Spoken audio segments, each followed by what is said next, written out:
Assalamualaikum warahmatullahi wabarakatuh.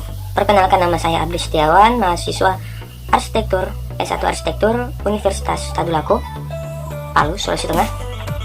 Jadi untuk kesempatan kali ini saya akan menjelaskan sedikit tentang berwirausaha. Ya, kali ini saya akan membahas tentang mata kuliah kewirausahaan semester pendek. Jadi untuk kedepannya yang akan saya bahas yaitu pengertian dari berwirausaha, rencana karir hidup, kesempatan usaha yang apa yang akan kita ambil, kemudian yang terakhir kesimpulan terkait yang saya terima dari training beberapa hari yang lalu, beberapa minggu yang lalu. Oke, langsung saja mari kita bahas. Oke, langsung saja ke pembahasan yang pertama. Saya akan membahas apa itu berwirausaha. Berwirausaha apa itu? Nah, langsung saja, apa itu berwirausaha? Apa itu berwirausaha? Nah, secara umum berwirausaha itu memiliki arti suatu kegiatan usaha yang melibatkan kemampuan untuk melihat kesempatan-kesempatan usaha yang kemudian diorganisir, mengatur, mengambil risiko, dan mengembangkan usaha yang diciptakan tersebut untuk menghasilkan keuntungan. Ingat, keuntungan, target dari semua yang diinginkan, usaha-usaha yang keluar, usaha-usaha yang diciptakan, usaha-usaha yang terus dilakukan demi menghasilkan sebuah keuntungan. Ya, kalau berbicara soal kewirausahaan atau bagaimana kita berwirausaha, jelas itu satu hal yang berbeda jika kita bekerja di sebuah instansi atau kelembagaan tertentu. Jadi ini dua bidang kerja yang berbeda. Terus kalau mau ditanya, saya harus memilih yang mana, bekerja dalam sebuah instansi atau apapun itu, atau berwirausaha. Nah, jadi gak ribet sih sebenarnya. Kalau kemarin saya lihat teman saya presentasi, katanya dia lebih pilih ke kewirausahaan. Dia jelaskan peluang-peluang yang ada, kemudian keuntungan yang ada. Ya, dia sudah sempat buktikan malah dengan berwirausaha. Mantap. Jadi untuk kalau saya sendiri, saya pribadi, saya akan memilih bekerja sambil berwirausaha. Bekerja sambil berwirausaha. Saya ulang lagi, bekerja sambil berwirausaha. Kenapa demikian? Kenapa demikian? Karena sebuah usaha yang ingin kita jalankan tentu saja mengharuskan kita untuk mempunyai modal yang cukup, dan juga melihat usaha apa yang akan kita geluti. Usaha-usaha seperti yang memiliki budget tinggi. Karena memiliki budget, saya memilih bekerja dulu sambil mengumpulkan uang. Terus kemudian sudah terkumpul, saya akan memulai usaha saya yang sudah saya targetkan. Sebenarnya sih ini dari SMA sih saya sudah pikir matang. Sekarang saya sudah mau masuk semester 5. Saya lambat 1 tahun masuk kuliah, jadi 2017 sampai sudah sekitar 3 tahun lebih. Ini saya terus pikirkan bagaimana ke depannya, insya Allah. Ya, kenapa saya lebih memilih untuk bekerja dulu untuk mencari dana penghasilan, sumber penghasilan untuk memulai usaha saya, ketimbangnya kan sekarang sudah ada tuh kayak tempat-tempat peminjaman di bank, bahkan bisa meminjam uang, tempat-tempat lain. Cuman untuk saya pribadi sebagai mahasiswa arsitektur, jelas jika saya sudah keluar, artinya sudah lulus dari tempat ini, dari arsitektur ini, saya keluar dan harus mencari pengalaman kerja agar ya saya bisa diakui oleh orang banyak, karena pengalaman kerja itu sangat penting. Nah, sambil mencari pengalaman kerja, cari duit, jelas lah. Kemudian berwirausaha di waktu yang tepat, artinya sudah cukup waktunya. Dan yang jelas, untuk melakukan sesuatu, melakukan hal apapun itu, kita perlu sesuatu yang lebih, atau kita perlu bekerja keras, memporsikan porsi yang lebih dalam niatannya kita. Dan yang paling terpenting juga, doa dari keluarga, doa dari orang terdekat, ibu, kakak, adik, dan lainnya. Nah, selanjutnya tentang pembahasan rencana karir hidup. Tadi saya sempat singgung sedikit, cuman saya mau jelaskan lagi bagaimana rencana karir hidup yang akan saya jalani, atau yang targetnya yang akan saya jalani. Jadi saya insya Allah akan Kalau tidak ada hambatan, tidak ada yang menjanggal, saya terus semangat kuliahnya. Insya Allah saya akan lulus di tahun 2022. Kemudian setelah itu, ya kalau saya pribadi, saya rencananya setelah lulus saya akan mulai mengikuti sayembara-sayembara yang ada. Terus saya mencari pengalaman kerja untuk meningkatkan daya jual diri. Ya saya pikir itu sangat penting ya, meningkatkan daya jual diri. Maksudnya saya membuat nama saya lebih dikenal lagi, orang-orang lebih percaya kepada kemampuan saya. Untuk itulah saya harus mencari pengalaman kerja. Ya sembari berjalannya waktu saya mencari pengalaman kerja, mencari uang dalam pengalaman itu, mengikuti sayembara-sayembara yang ada di bidang kearsitekturan. Ya mungkin itu akan berjalan beberapa tahun. Nah, untuk menambah semangat hidup lagi, untuk menambah kesan hidup lagi, jelas untuk saya seorang anak muda, seorang orang yang meranjak dewasa, berpikir tentang menikah jelas ada ya. Jadi untuk soal pernikahan, di target yang saya inginkan itu di tahun 2025 atau saat saya berumur 25 atau 26 tahun, sekitaran itu target saya. Cuman jika berbicara soal jodoh, kematian, dan rezeki, itu hal yang tidak bisa saya kontrol sendiri. Harus ada restu dari yang atas. Ini juga harus masuk, saya pikir pernikahan ini harus masuk dalam rencana karir hidup saya, karena ini merupakan salah satu faktor penting untuk usaha saya. Sebagai selain ada penyemangat, ada juga yang bisa bantu usaha yang saya kembangkan nantinya.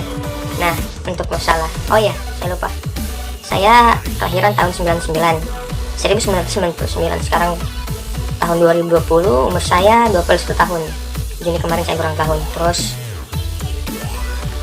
untuk target buka usaha, saya rencananya mau kumpul uang selama 5 tahun, dimulai dari saya lulus kuliah, ya mungkin 5 tahun ke depan, 2027 saya rencananya mau membuka usaha. Oke, saya sekarang sedikit mau memberitahukan,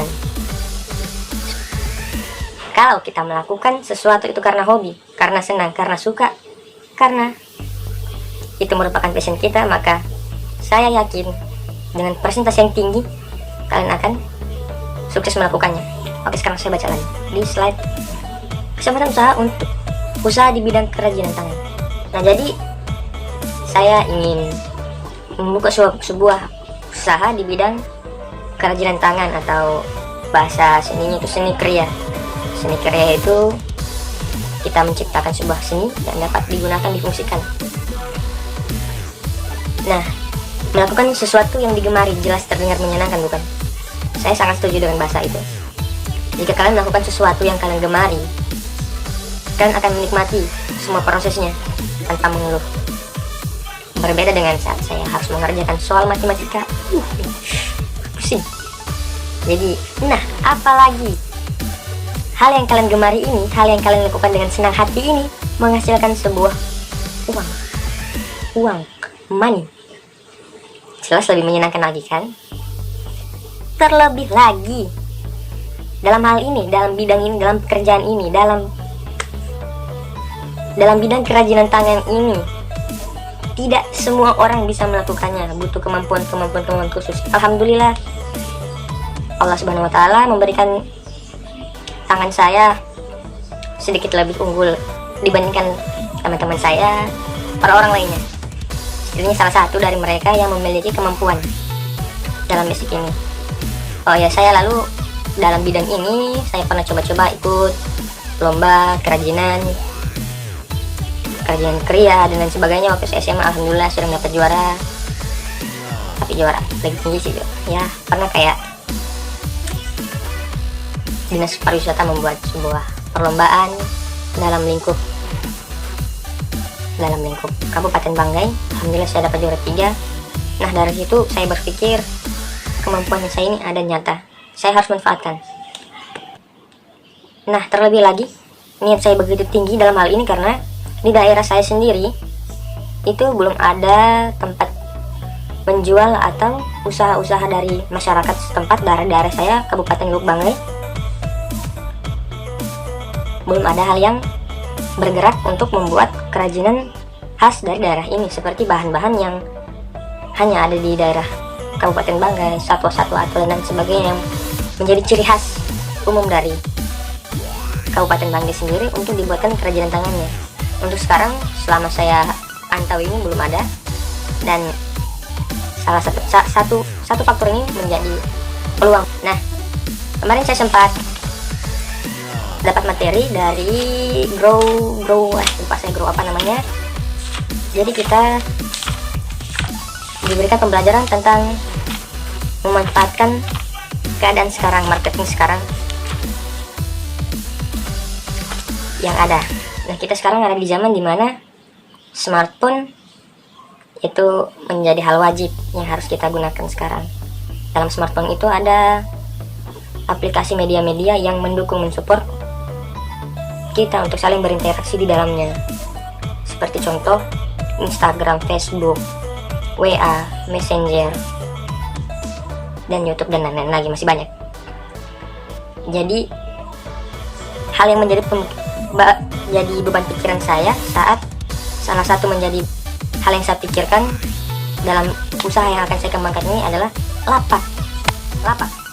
Sebuah lapak untuk menjajah jualan yang akan saya jual. Yang saya pikir mulai dari peminjaman tanah, membangun tempat, atau bahkan membelinya, dan itu jelas membutuhkan dana yang sangat besar sekali. Nah, saat mengetahui ternyata ada peluang yang lebih menguntungkan kita lagi dalam berdagang, yaitu berdagang secara online, ini jujur sangat membuat saya semakin termotivasi untuk menyatakan, untuk membuat cita-cita saya terwujud. Jadi kita bisa tak perlu memiliki lapak fisik tersendiri, jadi kita hanya membutuhkan lapak online.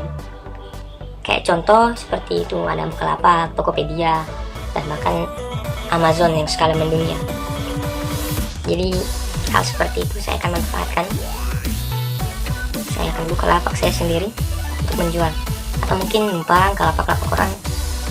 Yaitu menjadi satu kemudahan lagi untuk saya.